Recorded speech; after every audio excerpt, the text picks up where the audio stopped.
Welcome to the insightfulvalue.com knowledge base. So today's explainer is tackling a concept that, frankly, amateur investors absolutely fear. But seasoned pros, they use it as their ultimate radar. We're talking about average volatility.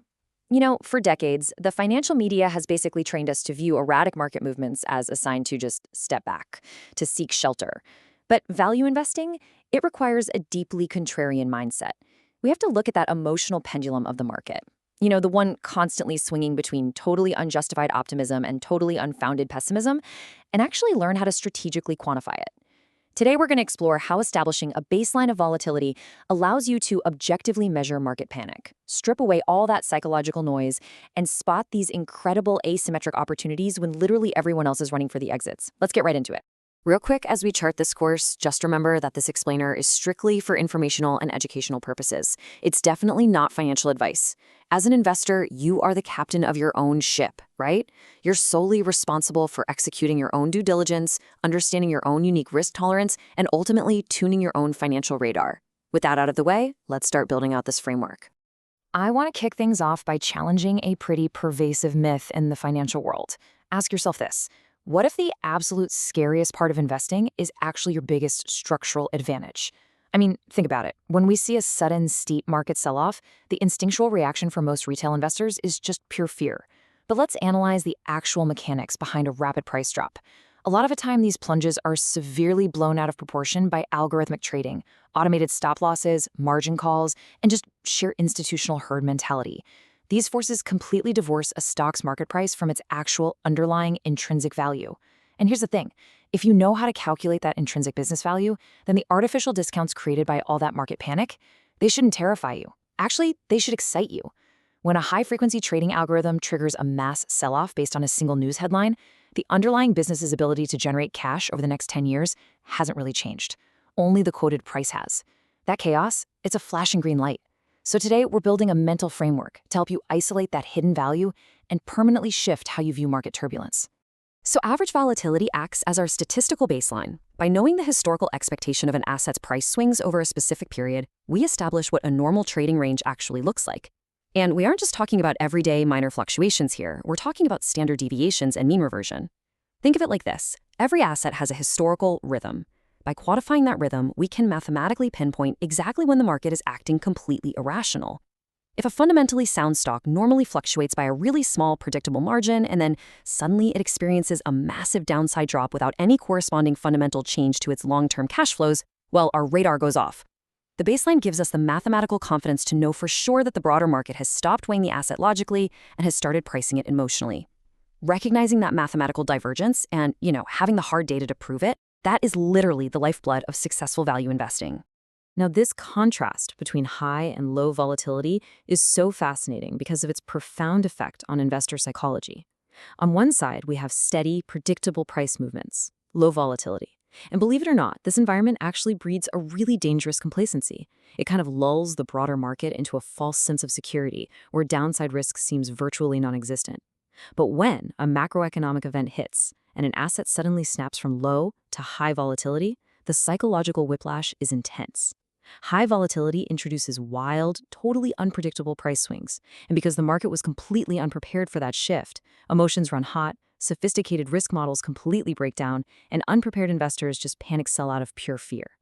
As a value investor, you have to recognize that this shift is mostly mechanical and psychological.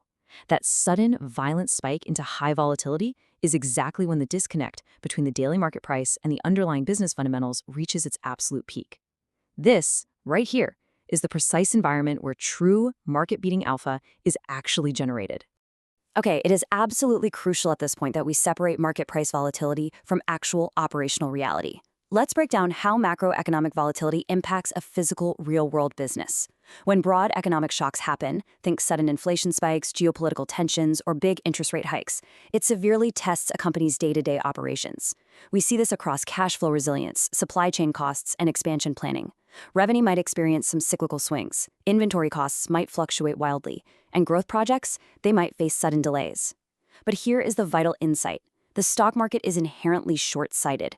It often panics, incorrectly assuming that these temporary macroeconomic headwinds are a permanent, fatal blow to the business. So the stock price just plummets, implying total disaster. But if you've identified a company with a pristine balance sheet, wide economic moats, and deep financial reserves, you know they are going to weather those elevated supply chain costs and cash flow swings just fine. The market routinely conflates short-term economic turbulence with long-term business failure. Your edge as an investor is knowing the critical difference between a temporary operational hurdle and a permanently impaired asset. So how do we practically execute this strategy? Well, here is the exact 3-step playbook for stepping right into that chaos. Step 1. Identify a fundamentally stable business. Now, this requires rigorous financial analysis long before the panic ever starts. You're looking for a rock-solid company with durable competitive advantages, manageable debt, and really strong free cash flow. Basically, a company that will effortlessly survive the macroeconomic tests we just talked about. Step 2. Wait for a high volatility event. I'll be honest, this demands immense psychological discipline. You just sit on your cash and wait for a bad headline, maybe a temporary earnings miss, or a broader economic scare to induce market panic, sending the stock price swinging way below its historical average. And finally, step 3, buy at a discount to intrinsic value. Because your radar is perfectly tuned to the company's true worth, you step in, demand a wide margin of safety, and execute the trade. That margin of safety is your buffer against being wrong. While the rest of the herd is selling out of sheer panic, you are confidently acquiring ownership in a brilliant business for literally pennies on the dollar. If this strategic, data-driven approach resonates with you, and you're ready to really master this contrarian mindset, I warmly invite you to join the Insightful Value community. Definitely subscribe to the channel so you can keep elevating your understanding of value investing alongside us. And hey, if you found this breakdown clear, actionable, and helpful, please hit the like button on this explainer. Most importantly, though, leave a comment below. Seriously, what companies are currently triggering your volatility radar? What macroeconomic trends are you researching right now?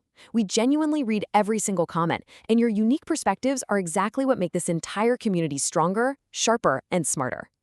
All right, let's bring this all together. Armed with your brand new framework for using average volatility as a precision radar, I want to leave you with one final provocative thought to carry with you.